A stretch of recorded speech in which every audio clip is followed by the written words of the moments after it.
అంటే మీరు 21 ఇయర్స్‌కి అంటే ఒక బిజినెస్ స్టార్ట్ చేయాలని చెప్పేసి ఎవరికి ఉండదు ఆ థాట్.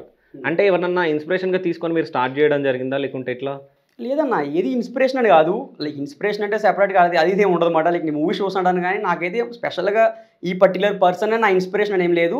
బట్ ఆ సిట్యుయేషన్స్ లైక్ ఆ సిట్యుయేషన్స్ గానీ, అప్పుడు జరిగిన సందర్భాలు గానీ, సో దాన్ని బట్టి మనకు జరిగిన అవమానాల టైప్ గానీ, అవి గానీ, ఆ బ్యాడ్ సిట్యుయేషన్స్ సో వాటి నుంచి వచ్చిన ఐడియాసే ఇప్పుడు మేము పెట్టినవన్నీ కూడా. ఓకే. అంటే బీటెక్ అయిపోయిందా మీది? కంప్లీట్ అయిపోయిందన్న. ఓకే. అంటే ఏమి అవమానాలు ఏం జరిగినాయి అసలు మీకు?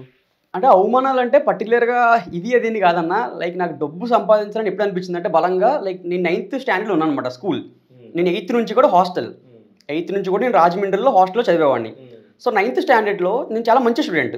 లైక్ క్లాస్ జరుగుతున్నప్పుడు ఏదైనా సరే నోట్స్ రాయడం గానీ, రన్నింగ్ నోట్స్ రాయడం గానీ, సో బాగా ప్రిపేర్ అవ్వడం చాలా మంచిగా చేసేవాడిని. ఈవెన్ ఏదైనా ఈవెంట్స్‌లో పార్టిసిపేట్ చేయడం గానీ, లైక్ ఆ స్పీచెస్ గానీ ఇవన్నీ కూడా చాలా యాక్టివ్‌గా ఉండేవాడిని. సో ఆ టైంలో క్లాస్ జరుగుతున్నప్పుడు ఈ బయట నుంచి ఫ్యాకల్టీ వచ్చారు ఎవరో.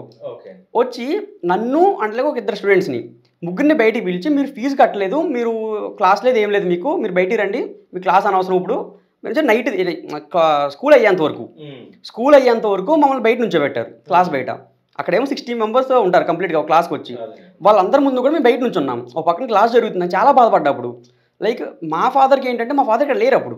లైక్ కర్ణాటక స్టేట్‌లో ఉన్నారు. వేరే పని మీద వెళ్లారు అక్కడికి. అప్పట్లో గూగుల్ పే, ఫోన్‌పే ఇవి మా ఫాదర్‌కి అంత తెలీదు. ఏదైనా ఉంటే క్యాష్ నాకు తెలిసి లేవనుకుంటా అప్పుడు. ఉన్నాయా? ఏమో నాకు అంత ఐడియా లేదు. బట్ మాకు తెలీదు. లైక్ అదే ఉందో లేదో కూడా మాకు ఐడియా లేదు. అదే సో అప్పుడు ఈ క్యాష్ పట్టుకొచ్చేవారు. క్యాష్ పట్టుకొచ్చి కట్టేవారన్నమాట. సో అప్పుడు మర్చిపోయారు ఏదో సిచ్యువేషన్‌లో. లైక్ అక్కడ లేక ఆంధ్రాలో లేక వాళ్ళు వేరే స్టేట్ ఉన్నారు కాబట్టి కట్టలేదు. సో దానికి ఏంటంటే వీళ్ళు అట్‌లీస్ట్ అనే మాటలు ఎలా ఉన్నాయంటే అన్న మీకెందుకు చదువు అన్నట్టుగా.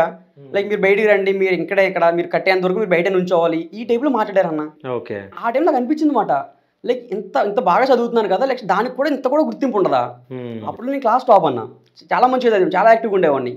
ఈ మాత్రం కూడా ఉండదు అట్‌లీస్ట్ ఫ్యాకల్టీ అయినా చెప్పాలి కదా! లైక్ అతను మంచి స్టూడెంట్ లైక్ క్లాస్ జరుగుతుంది కదా! ఎందుకు వాళ్ళు కూడా ఏమనలేదన్న. వాళ్ళు కూడా సైలెంట్‌గా ఉన్నారు. అప్పుడు అర్థమైందన్న నాకు. లైక్ మనీకి ఇచ్చే వాల్యూ ఎక్కువ. ఒక మనిషికి ఇచ్చే వాల్యూ కన్నా మనీకి ఇచ్చే వాల్యూ చాలా ఎక్కువ. వాడు ఫీజు కట్టాడా వాడే మనిషి ఇక్కడ. వాడు ఫీజు కట్టలేదా వాడు ఎవడో మాకు తెలీదు అసలు. వాడు ఎలాంటోడు, వాడు ఏం చేశాడు నథింగ్ ఏది అవసరం లేదు. వాడు డబ్బు ఉంటే వాడికి వాల్యూ. వాడిని కూర్చోబెడతారు, వాడిని చదువుకొనిస్తారు. ఇప్పుడున్న సొసైటీ కూడా అట్లనే ఉంది కదా! డబ్బున్నోనికే విలువ ఉంటది. డబ్బు లేనోనికే విలువ ఉండదు. చాలా బాధపడ్డాను. అప్పుడు మా ఫాదర్‌కి ఫోన్ చేస్తే మా ఫాదర్ కూడా చాలా ఏడ్చారు. లైక్ నేను ఇక్కడ లేను కాబట్టి సరిపోయిందని చెప్పి అప్పుడు ఇమ్మీడియేట్‌గా తర్వాత రోజు వేరే వాళ్ళని పంపించి క్యాష్ తీపిచ్చి ఫీజు కట్టిపిస్తే అప్పుడు నన్ను అలౌ చేశారు నా క్లాస్‌లోకి. నెక్స్ట్ డే కాదన్న 2 డేస్ అయింది అప్పటికి. బికాస్ నేను చెప్పాను మా ఫాదర్ ఫోన్ చేశారు, అరేంజ్ చేశారు.